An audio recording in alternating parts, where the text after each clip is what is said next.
วเก่าคนนี้นั้นทุกวันยังคือหัวเจ้ายังคือเก่าบ่ท่านมีภัยหัวเก่าคนนี้นะยังอยากหวนมาเคียงไกลขอโทษอีหลีที่ผิดพลาดไปให้มีน้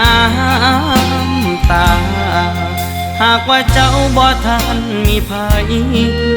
หากว่าเจ้ายังหายใจอยู่ให้ตัวเจ้าได้หับได้หูว่าอายขอ